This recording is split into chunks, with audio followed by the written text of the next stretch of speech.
중국 경제 산업 트렌드 알아보는 차이나TV. 금요일은 세상에서 가장 쉬운 중국 주식 이야기입니다. 용인대 중국학과 박승찬 교수님 함께합니다. 어서 오십시오. 맞습니다. 지난번에는 이제 인공지능 얘기를 했었잖아요. 네. 오늘은 이제 반도체 얘기인데요. 글로벌 반도체 전쟁 가운데 이제 차량용 반도체 부족 이런 것 때문에 미국이 이제 반도체 산업을 전략화한다는 거잖아요. 근데 그럼 뭐 자기들 잘하면 되지 왜 국내 기업들에게 뭐 이거 내놔라 저거 내놔라 뭐 지금 그래서 회의 불려가고 그게 지금 문제인 거죠? 네. 사실 이게 이슈가 큰데 네. 지금 국내에 지금 뭐 아시다시피 뭐 여러 대장동 이슈 때문에 다 묻혀 있는 것 같아요. 아쉬움이 큽니다. 그래서 우리 산업 및 이 정치 경제 리스크가 있는데 좀 수면 위에 많이 이게 알려지지 않아서 좀 아쉬움이 있는데 조금 이 스토리를 좀 설명을 좀 드려야 될 것 같습니다. 그 지난 9월 23일이죠. 그 백악관 이제 국가경제위원회 이제 위원장하고 미 상무부 장관 주최로 해서 이제 온라인 반도체 공급망 대책 회의를 했습니다. 이게 이제 뭐 지난 4월 바이든 대통령이 이제 그 반도체 CEO 서밋 이후에 이제 세 번째 진행된 건데 이번에 이제 뭐 삼성전자 그다음에 뭐 TSMC, 인텔, 뭐 마이크론 전반적인 글로벌 반도체 생태계에 있는 기업들 다 참석을 했고 또 이제 이게 BMW나 포드 이 자동차 기업들이 많이 참석을 했습니다. 근데 이게 이제 결국은 말씀하셨다시피 이 차량용 반도체가 이제 수급난 이제 부분이 이제 좀 심각하다는 것을 나타내는 것들이죠. 그리고 나서 이제 회의를 하고 나서 바로 다음 날 24일이죠. 24일 날 이제 그러니까 미 상무부 기술평가국에서 이제 후속 조치로 해서 이제 이렇게 발표가 됩니다. 그래서 이제 반도체 관련된 뭐 이 제조사, 설계업체, 중간, 최종 소비 사용자, 그러니까 전반적인 공급망에 있는 기업들 대상으로 해서 이제 세부 설문조사를 하겠다라고 이제 얘기를 한 겁니다. 그래서 이제 설문조사 내용을 또 잠시 설명을 드리겠지만 이게 이제 뭐 주문 현황, 그다음에 뭐 그동안 있었던 뭐 3년 동안 여러 가지 그 주문을 했던 기업 리스트, 재고 현황, 고객 정보, 경영, 내부 정보 이런 모든 한 20가지 정도 되는 정보를 이제 답변서를 작성해서 45일 이내, 그러니까 이제 11월 8일이죠. 8일까지 제출을 해야 되는데 사실 이게 뭐 설문이라고 자발적인 답변이라고 하는데 사실 좀 완전히 좀 심합니다. 좀 협박 수준에 가까운 것 같습니다. 왜냐하면 제가 왜 이런 말씀을 드리냐면 이제 지나 레이먼드 미 상무 장관 이런 말을 했어요. 그러니까 협조하지 않을 경우는 그러니까 정보 제공을 요구할 다른 수단도 있다. 그러니까 거기까지 않기를 바란다라는 말을 했어요. 그래서 그 다른 수단인 게 결국 이제 우리가 많이 들어보셨던 DPA, 그러니까 국방물자 생산법인데 지금 이제 자료에서 나올 건데 이게 이제 국방물자 생산법이라는 게 사실 시작은 이제 우리 6.25 전쟁, 한국 전쟁 있을 때 이 계기로 시작했습니다. 그래서 이제 뭐 좀 부연 설명을 드려야 될 것 같아서 그래서 이 군수물자를 좀 원활하게 생산하고 그래서 전쟁에 투입하는 목적인데 이게 이제 시간이 지나면서 이제 미국이 정치 경제 위험이 있을 때마다 이제 사용하는 것으로 이제 좀 진화됐죠. 그래서 뭐 미국이 특정 부품을 생산하고 확대, 관리할 수 있는 법안인데 지금 반도체 이슈를 딱 접목해서 말씀드린다면 결국 반도체 기업의 뭐 공급 계약을 요구를 할 수 있고 생산을 직접 할 수 있다라고 이제 얘기를 하고 있는 것들입니다. 어떤 내용이냐 뭐 간단히 지금 뭐 이렇게 보고 계신데 매출, 최근 3년간 매출 주문 현황, 여기도 사실 좀 안에 더 들어가 보시면요. 최근 3년 동안 출하 대비 주문 비율, 그다음에 3년 동안 뭐 원재료, 그다음에 장비 구매 기록, 어떤 변화가 있었는지, 여기에 이제 첫 번째 뭐 3년간 매출 및 주문 현황에 이제 이런 세부 또 질문이 있는 거고요. 두 번째 이제 공정 기술과 생산 현황이라고 지금 나와 있는데, 여기 이제 반도체, 원자재, 장치 유형, 그다음에 제품 유형, 그다음에 뭐 이 주문량이 많은 반도체 제작, 그다음에 그게 조립 위치까지도 나와 있고, 그다음에 뭐 리드 타임, 생산 공정 그런 것까지 해야 되고요. 그다음에 만약 생산 지연된 병목 현상, 지점이 어디인지까지 하는 게 두 번째 공정 기술과 생산 현황에 들어가는 또 질문 내용이고, 세 번째 이제 재고 현황 부분을 보시면 이것도 이제 뭐 완제품, 중간재, 또 한국 같은 인바운드 제품 같은 경우도 이게 재고 현황에 대한 구체적으로 정보를 요구를 하고 있습니다. 네 번째 고객 정보도 이것도 이제 문제가 큰데요. 잠시 또 이게 어떤 이슈를 던질 것인지 제가 또 분석을 해드리겠지만, 네. 뭐 고객 리스트, 그다음에 예상 매출 비중 이 정보까지 드려야 되고요. 다섯 번째 경영 계획이 바로 이제 미국이 이제 요구하는 이제 앞으로 이제 증설 부분입니다. 그래서 이제 뭐 앞으로 정설 계획이라든지 그다음에 뭐 수요 앞으로 초과할 때 공급 물량을 할당을 어떻게 할 것인지 뭐 6개월 내 반도체 공급 변화 정보 이런 것들을 다 제출을 요구를 하고 있다. 그래서 뭐 보시면 아시겠지만 거의 다 뭐 있는 거를 다 달라라는 수준이라고 저는 개인적으로 판단이 됩니다. 네, 국방물자 생산법 이런 건 뭐 거의 전시 상황에 듣는 그런 얘기가 그렇습니다. 아닌가 싶은데요. 네. 미국이 이렇게 엄중하게 생각하고 있다는 건데 조금 전에 보여주신 요구 사항들을 보면 글쎄 뭐 일반인들 보기에는 뭐 중요한 건가 이렇게 생각할 수도 있지만 뜯어보니까 사실 상당한 내용이어서 대주주나 어떻게 보면 이사회에서 요구할 수 있는 그런 수준인데 네, 그렇습니다. 국내 기업들은 뭐 대표적으로 삼성전자나 SK 하이닉스일 텐데 굉장히 당혹스러워하겠네요. 우리 정부가 좀 어쨌든 국가 대 국가로 좀 이렇게 문제를 풀어줘야 될 텐데 현재 국내 업체들이나 정부 움직임은 어떻습니까? 지금은 진퇴양난이죠. 예. 뭐 관심 있는 분들은 좀 기사를 보신 분도 계시겠지만 계속 지금 고려 중, 고민 중 이런 기사들입니다. 그러니까 이제 뭐 우리 정부가 이제 어떻게 이제 스탠스를 잡아야 되는지가 지금 이제 조금 이제 왔다 갔다 하는 측면이 매우 강하다라고 저는 말씀을 드리고 싶고요. 이게 아까 제가 말씀드렸다시피 9월 23일 발표하고 한 20여일 동안 사실 좀 침묵하고 있었습니다. 근데 저는 개인적으로 이게 자고 우면할 이슈는 아니다라고 항상 이제 말씀을 드리고 있는 거고요. 이번 국감 때 이제 주미 대사도 이런 말을 하셨습니다. 이번에 미국 반도체 정보 요구는 한국 기업에다 분명히 압박이 가할 것이다. 그만큼 강도가 세다는 말을 주미 대사도 하고 있는 거고요. SK 하이닉스 사장 같은 경우도 미 반도체 정보 요구에서 내부 검토 중이라는 얘기를 했었고, 그러니까 이런 게 이제 하다 보니까 이제 최근 제가 관심 있게 본 거는 바로 이제 지난 월요일이죠, 18일입니다. 정부에서 경제부처와 이제 그다음에 국정원, 청와대 이런 관계들이 참석해서 제1차 대외 경제 안보 전략 회의를 열었습니다. 그리고 나서 이제 전반적인 발표를 하셨는데 조금은 저는 개인적으로 실망이 좀 컸던 게 뭐냐면. 이런 말을 했습니다. 미국의 국내 반도체 기업에 대한 이 내부 기밀 정보 요구에 대해서 기업의 자율성에 맡기되 기업이 부담이 가지 않도록 정부 차원에서 함께 미국 정부와 협의하겠다. 그러니까 저는 이 자율성이라는 말이 사실 이게 자율성이라는 게 지금 이 이슈 아까 보셨다시피 요청 사항에서는 이 기업이 할 수 있는 게 매우 제한적입니다. 왜 그러냐면 사실 그 미국의 제조 장비가 없으면 원천 기술이 있기 때문에 그 소프트웨어가 없으면 우리 메모리 반도체 생산할 수 없다 해도 과언이 아닙니다. 그 반도체 장비 한 40%, 그다음 소프트웨어 50%가 다 미국 기업이 생산하는데 이런 부분에서 우리가 그걸 못하면 못 만드는 상태에서 이게 이게 안 줄 수도 없는 상태고 또 이걸 줬을 경우 다가올 후폭풍이 매우 크다는 것들이겠죠. 그래서 지금 이제 뭐 계속 주변에 있는 혹은 매체에서 보면 일부 전문가분들 이런 말씀을 하십니다. 일단은 뭐 어차피 미국에 줄 거라면 조금은 정보를 좀 작게 주고 그다음에 절대 기밀 보안 유지를 요청을 해라 이렇게 해야 된다 이렇게 하는데 사실 그것도 먼저 줘야 된다는 가정하고 있다는 게 좀 아쉬움이 있습니다. 어쨌든 정부가 지금 이제 한미 산업협력 대화를 국장급 대화 채널을 확대하겠다고 얘기를 하고 있지만 사실 좀 안타까운 면이 좀 많이 있다. 기업들은 계속 지금 이 시간에도 아마 고민이 많을 거라는 생각이 듭니다. 네, 오늘 좀 무거운 주제일 수 있는데요. 반도체 관련해서 글로벌 전쟁, 미중 간의 격돌, 그 사이에 이제 우리가 반도체 기업들이 삼성전자나 하이닉스는 뭐 메이저 아니겠습니까? 그 사이에 끼어 있는 고민들을 글로벌한 시각에서 이제 점검을 하고 있습니다. 국내 기업들은 내부 검토 중, 정부는 우려 표명, 뭐 이 정도 수준인데요. 미국이 사실은 뭐 중국하고는 견제하는 거는 이해가 되지만 우리 이제 사실 동맹국이라고 하면서 이렇게 기밀을 내놓으라고 하는 이렇게 압박하는 미국 정부나 당국자들의 속내는 뭘까요? 중요한 말씀인데요. 사실 이게 차량용 반도체 수급난이 일종의 나비 효과가 있죠. 이게 지금 이것 때문에 스마트폰 반도체도 지금 수급 부족이 일어나고 거의 한 80%가 수급 부족.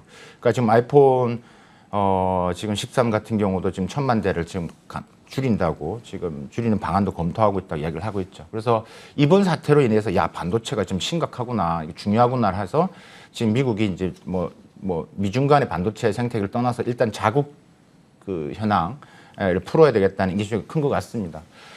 속내를 일단은 저는 대외적인 명분은 그러니까 중국에 대항해서 글로벌 반도체 공급망 투명성을 제고하겠다라고 이제 얘기를 할 수 있다라고 본다면 대내적인 명분은 크게 두 가지겠죠.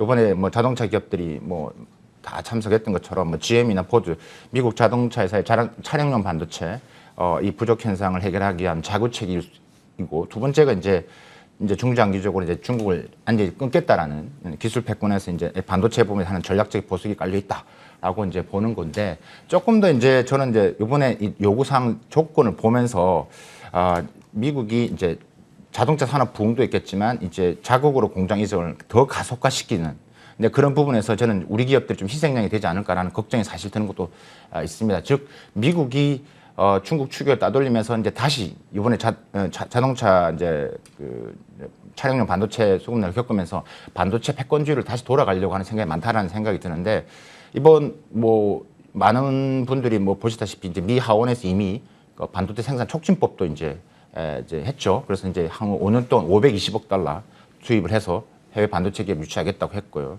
뭐 100억 달러 연방 보조금도 있고 뭐 40% 세액 공제, 그러니까 인센티브 제공할 테니까 이제 미국에 들어와라 뭐 이런 거고요. 지금 더 나아가서 미 상원도 지금 아메리칸 파운드리 법안 이것도 이제 한다는 건데 이게 지금 파운드리 공장 같은 경우도 지금 보조금 150억 달러 지원한다는 부분들이고요. 그다음에 이제 미 국방부나 국립과학재단 이런 데서도 이제 50억의 R&D 지원을 추가 지원할 테니까 미국이 공장을 지어라고 지금 얘기를 하고 있습니다. 어쨌든 간에 지금 이제 이게 더 나아가서는 지금 삼성이 이제 뭐 170억 달러에 지금 파운드리 공장을 한다라고 했는데 이것까지 성이 안 차는 거 아닐까라는 그런 속내가 좀 보이기도 하고요. 지금 SK 하이닉스 같은 경우 R&D 센터 지금 한다라고 하는데 그것도 지금 이제 좀 적은 게 아니냐. 결국 지금 이제 중국에 있는 뭐 시안이나 우시에 있는 메모리 공장 미국으로 옮기려고 하는 생각까지도 있는 건지 혹은 메모리 공장까지도 지금 이제 요구를 하는 건지 그러니까 더 나아가서 이런 요구들이 많아져서 지금 이제 지난 수요일이죠. 아마 삼성전자 이 김기남 부회장도 이런 말을 하시는 것 같습니다. 미국 제2 파운드리 공장 이제 투자 계획에 대해서 고려할 사항이 많다. 그러니까 여러 가지 이런 것들이 속내가 복합적으로 좌우한 것 같다. 그래서 지금 드러나는 이면보다 좀 그 안을 들여다보고 저는 제 생각을 말씀드렸던 부분입니다. 네. 이제 지금 시대는 경제가 정치이고 또 외교가 경제이고 이제 그런 상황 아니겠습니까? 경제 안보. 네. 네. 그래서 이제 다 엮여 있는 건데요. 그러다 보니까 또 이제 지금은 나타나지 않았지만 교수님이나 뭐 정책 당국자들이 고민하는 게 이런 지점인 거죠. 만약에 미국이 요구해서 그런 자료들을 우리가 일정 부분 줬다. 중국도 우리에게 그런 자료를 또 요청할 수 있다는 거네요. 예. 정확하게 보신 거예요. 예. 그러니까 제가 이제 걱정한 부분들이 지금 중국이 지금 이 사태를 계속 유심히 보고 있다라는 것들입니다. 그래서 그러니까 똑같은 방식으로 중국이 우리한테 반도체, 디스플레이 관련 첨단 핵심 기업 관련해서 이제 압박할 가는 똑같은 방법으로 그게 매우 농후하다라는 겁니다. 미국한테는 줬잖아. 우리도 줘 이럴 수 있는 그렇죠. 거죠. 뿐만이 아니라 지금 그 준 정보에는 중국과 관련된 내용들이 들어가 있을 겁니다.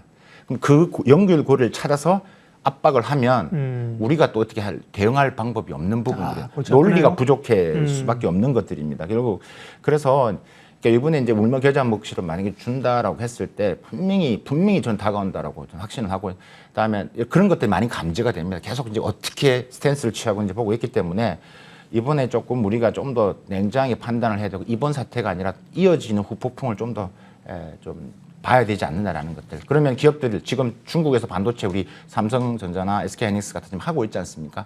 여러 가지가 지금 많이 꺾일 수 있다라는 것들을 좀 고려를 좀 했으면 좋겠다라는 생각입니다. 자, 그럼 이제 동병상련을 앓고 있는 곳이 어디냐? TSMC가 있는 대만일 겁니다. 그렇습니다. 대만도 이제 반도체 쪽에서는 비메모리인 TSMC가 강자이고 대만도 안보 관련해서 중국하고의 긴장감이 높아지고 있어서 그렇죠. 미국의 거절을 거부하기 어려운 사태인데 그렇습니다. 대만은 거절 의사를 밝혔다가 입장을 다시 선회했다? 그렇죠. 이게 처음에 이게 이제 이 TSMC가 매우 중요한 위치했죠. 그래서 예. 처음엔 TSMC 같은 경우는 미국에 있는 그 정보 공개에 대해서 단호히 거절을 했습니다. 네. 그 타이완의 이제 국가발전협의회 장관도 이거는 제공하지 않을 것이다 공개적으로 얘기를 했거든요. 근데 지금 최근에 지금 이제 그 선회를 했던 것들이 기사가 나오고 있어요. 근데 이런 이슈는 지금 이제 중국과 이 타이완 간의 여러 가지 민감한 지금 최근 이슈도 많이 보도된 것처럼 여러 가지 그런 것도 작용했을 것도 있고 또 하나는 최근 국감에서 지금 이제 타이완에서 그 이제 무역부에서 이제 우리 정부에 이제 공동 대응을 하자라고 요구를 했는데 그게 국감에서 이번에 밝혀졌더라고요. 그래서 이제 우리 정부 거절했다 이런 말을 또 기사를 봤는데 어쨌든 이 TSMC도 고민이 많을 겁니다. 왜냐하면 가장 지금 파운드리에서 지금 넘버원을 하고 있는데 지금 이게 갔을 때 중국한테 또 다가오는 후폭풍, 제가 아까 우리나라 기업이 맞는 것처럼 국민이 고민을 했기 때문에 지금 당연히 거절을 했는데 지금 선회했다는 부분에서는 그러니까 이제 한국과의 공동 전선을 하게 했는데 그게 좀 안 되고 지금 최근에 그러니까 중국과 타이완 간에 여러 가지 지금 이슈가 지금 정치적 이슈가 있기 때문에 군사안보 있기 때문에 복합적인 이슈가 좀 작용했다라는 생각이 듭니다. 네. 그래서 대만은 이제 주겠다는 거예요? 안 주겠다는 의사를 좀 바꿨다는 거예요? 뭐예요? 지금 이제 그렇죠. 네. 이제 지금 일단은 드러나는 기사를 근데 아직까지 네. 최종의 스탠스는 모르겠는데 분명히 아까 말씀드렸다시피 네. 안 주겠다고 얘기를 했었거든요. 강력하게 요구를 했는데 근데 그런 식으로 입장을 선회할 것처럼 지금 기사가 나오고 있기 때문에 그게 이제 그런 것들이 제가 말씀드린 작용하지 않았나라는 생각이 드는데 아마도 이제 그런 이유지 않을까라는 생각이 저는 드는데 근데 다 주지는 않을 거라는 생각이 들고요. 그렇겠죠. 네. 예, 되지는 않을 거라는 생각이 들고. 어쨌든 간에 지금 미국의 요구를 우리나 타이완이나 그냥 무자르듯이 싹 자르고 입 닦을 수는 없는 상황일 거란 말이죠. 그러면 일정 부분에 이제 외교적 전략으로 정보나 이런 것들이 시간을 끌던 정보를 주었을 때 국내 반도체 산업이나 기업에 미치는 영향은 어떻게 보세요? 일단 공동 정선을 안 한 게 좀 아쉬움이 있습니다. 네. 네, 그렇게 했으면 됐습니다. 근데 그게 좀 아쉬움이 있고 일단은 우리 산업이나 기업에 미치는 영향 이번에 만약에 이번 요구에 따라서 정보를 이제 전달하고 했을 때 저는 크게 한 4가지 정도로 네. 정리할 수 있을 것 같습니다. 첫 번째가 그러니까 아니라고 하지만 그래도 이제 걱정을 하고 있는 결국 우리 경쟁사 미국의 뭐 인텔, 마이크론, 그러니까 애플 지금 미중 간의 반도체 기술 패권이 매우 이렇게 지금 심각한 상태에서는 자국 기업을 키워야 되고 자국 인프라를 만들어야 되는 상태에서는 이게 가지 말라는 그 정보가 그렇게 기업을 흘러가지 말라는 보장도 없는 거고요. 그래서 이제 그런 것들도 이제 장담할 수가 없다. 그래서 우리 경쟁자들한테 이런 정보가 어떤 형태로 갈 수 있을 가능성 우리가 배제할 수 없다.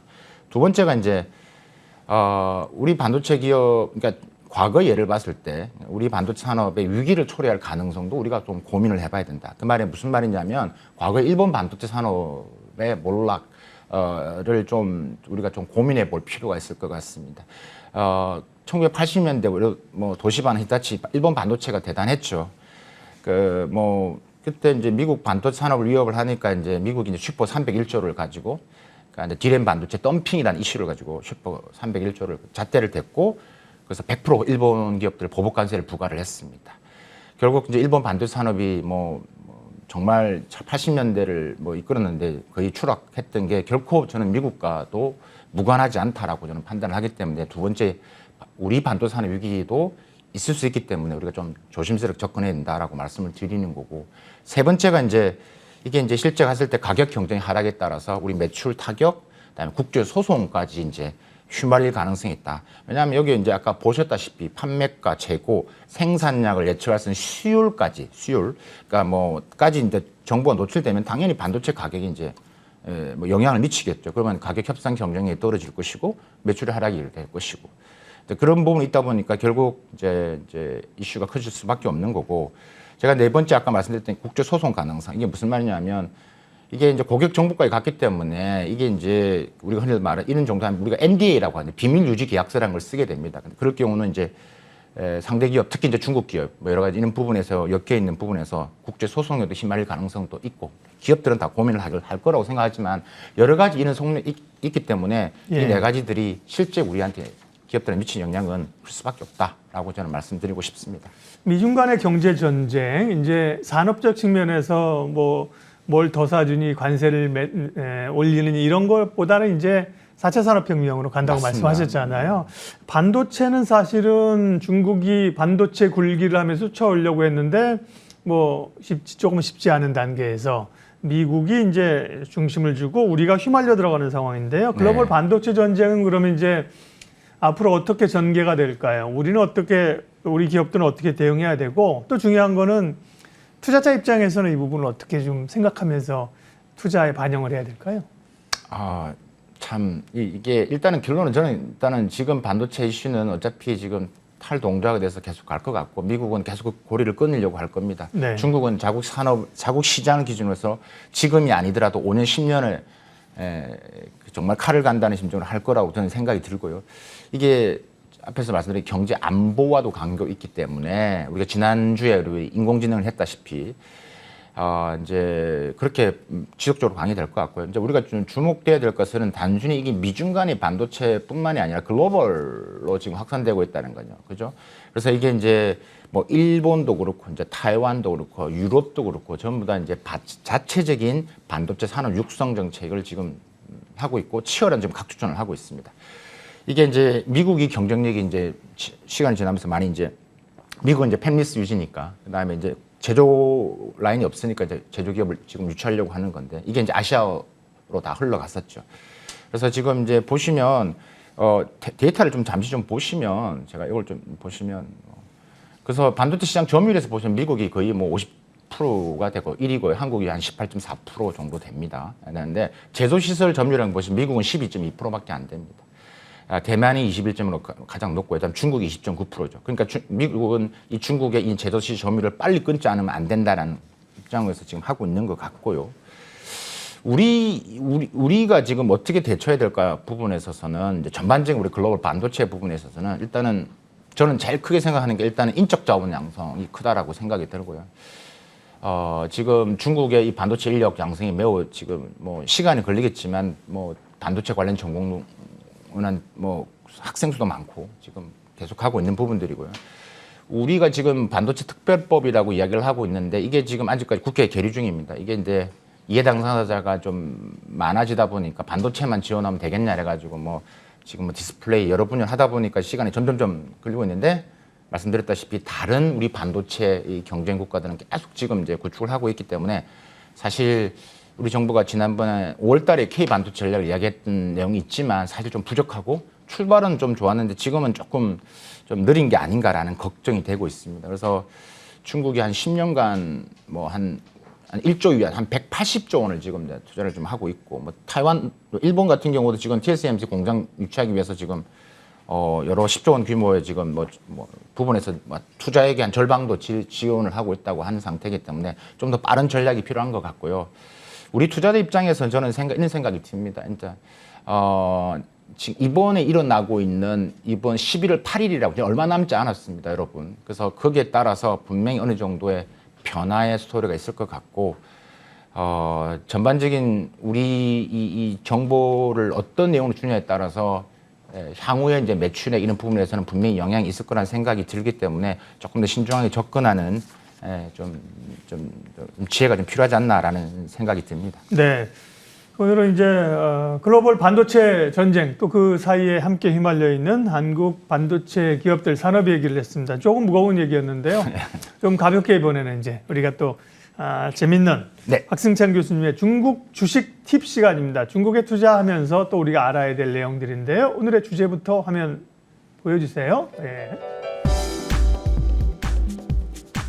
중국의 성장주와 가치주 포트폴리오를 어떻게 구축할 것이냐. 그러면 이제 대표적인 중국의 성장주, 대표적인 가치주가 어떤 게 있느냐를 파악을 해야 포트폴리오 믹스를 하겠네요. 그래서 오늘 제가 이제 성장주도 한 대표적으로 한 6개 정도를 가지고 왔습니다. 그래서 일단은 다 아시는 성장주, 가치주에 대한 부분들은 이제 뭐 다 이제 이해를 하실 수 있는 부분들입니다. 일단 성장주는 일단 과거에 실적이 좀 안 좋았어요. 부진했는데 미래 성장이 유망한 성장 가능성이 높은 종목을 이제 이야기를 하는 거겠죠. 일단은 시총이 높지 않습니다. 저희가 지금까지 이제 많은 그 종목을 소개를 했는데 그 중에 높지 않은 시총이 있었지만 저희 방송에 소개했던 종목도 있었습니다. 괜찮은 종목들. 그러니까 중소형 규모의 시총이지만 높은 이익률을 하고 있고, 그다음에 고정자산을 작게 운영하는 기업. 대표적인 게 이제 TMT 종목들입니다. 그래서 뭐 정보기술, 미디어, 이동통신 분야들 이런 것 부분들을 저는 이제 성장주 종목이라고 하는 거고, 가치주라는 종목 부분은 이제 과거에도 주가가 좋았지만 또 향후에도 안정적으로 꾸준히 성장하는 이런 종목들을 이제 우리가 이제 가치주라고 하는데, 일단은 포트폴리오 부분에서 이제 제가 이제 많은 질문을 또 받다 보니까 또 이제 중국 내나 있는 여러 가지 이제 전문가들과 소통도 하고 또 저도 이제 이렇게 하면서 보통 이게 한 3대 7 정도를 이야기합니다. 그러니까 이제 성장주 3, 가치주 7 이렇게 이제 3대 7 정도로 한다라고 네, 보시면 교수님이 이제 생각하시는 얘기 들은 어떤 적정한 포트폴리오의 네. 비중을 그 정도 가져가면 좋겠다라고 말씀하시는 거죠? 그렇죠. 예. 네. 그래서 이제 투자자 성향에 따라서 이제 안정 좀 한다면 아무래도 지금 제가 잠시 후에 가치주. 네. 그럼 가치주가 어떤 거냐면 저희 코너에서 많이 소개했던 일단 시총이 높은 기업들입니다. 그죠? 그래서 이제 공상은행, 주로 금융주들, 공상은행, 건설은행, 교통은행, 금융중. 그다음에 제가 또 소개했던 비아디 같은 자동차 기업들. 비엘이가 성장주가 아니라 가치주로 가치주로 보셔야 됩니다. 이제는 얼마나 높기 때문에. 네. 이제 그만큼 이제 꾸준히 가고 있는 부분들이기 때문에 가치주로 보셔야 될 거고 귀주 못했죠, 그죠? 계속 보셔야 당연하죠. 돼요. 당연하겠죠. 이제, 네. 우량에 가치주로 저희가 들어가겠죠. 또 많이 했으니까. 그다음에 저희가 거리 전기도 제가 이제 종목 소개해드렸고 1위, 그다음에 장강전력 이런 데가 이제 있기 때문에, 그러니까 과거에도 좋았지만 앞으로도 계속 좋아지는 것들, 이런 것들 한 7을 가지고 가셔야 되는 거고 3을 이제 성장주로 가져가셔야 된다라고 이제 말씀드릴 수 있겠습니다. 그래서 만약 안정적이라 하신다면 성장주 중심으로 많이 좀 수익률을 좀 많이 키우려고 하신다면 이제 성장 중심으로 할 게 높고 비중을 확대하는 게 맞을 것 같고요. 안정적이라면 가치 중심으로 하는 게 낫다. 자, 그러면 제가 이제 오늘 그 중에서 지금 성장주, 왜냐하면 가치주는 이제 우리가 많이 했고 많이 알려진 종목들이 많으니까. 그렇죠. 예. 제가 그러면 대표적으로 성장주 한 6개 정도는 가져와 봤습니다. 그래서 이 성장주는 그 시총이 높지는 않지만 높은 이익률, 그다음에 고정자산을 그다지 많이 활용하지 않는, 그래서 작게 운영하는 기업들, TMT라고 이제 말씀을 드리는데 확실히 조금 생소한 기업들이 네, 많네요. 예. 제가 근데 이거 한번 유심히 보셔야 됩니다. 예. 네, 보셔야 됩니다. 제가 이제 심천하고 상하이 쪽에 같이 공을 걸었는데요. 네. 첫 번째가 이제 신싱 주식이라고 있습니다. 이게 중국에서는 이제 지포 관련해서 부동의 1위 기업입니다. 이커머스로 확장이 되고 있는데요. 제가 이제 이 신싱구펀 지금 심천 코드 번호 옆에 적어 드렸는데요. 중국 내 애널이나 여러 가지 공통적으로 거의 뭐 10명의 애널이라면 8명은 이제 앞으로 성장 부분에 있어서의 성장을 꼽고 있는 종목 중에 하나가 바로 신싱 주식입니다. 그래서 한번 보실 필요가 있는 주식이라 생각이 들고요. 그 다음에 이제 화동제약입니다. 이게 당뇨병하고 기관이식 관련 제약회사인데 이 회사도 지금 시총이 높지 않지만 그다음에 투자 고정자산을 적게 운영하는 대표적인 기업이고요. 하동의약. 예, 하동 제약, 의약 보시면 될 것 같고. 한자로 보니까. 네, 한자로 의약입니다. 의약이네요. 예, 예. 네. 하동의약. 그다음에 이제 꾸이안하오 이제 바이오라고 발음이 좀 어렵죠. 그렇죠. 꾸이안하오라고. 이게 요즘 중국에 뜨고 있는 뷰티 메디칼 업종입니다. 그러니까 우리가 보톡스 필러 이런 거 말하지 않습니까? 그러니까 요즘 중국에서 핫한 게 좀 관심을 가지고 있는 게 바로 이 뷰티 메디칼 쪽이거든요. 그래서 이제 여기가 이제 광화 바이오가 이제 지금은 되지 않지만 앞으로 성장 부분에서의 올라갈 가능성이 높다. 한자로는 관호생물이에요.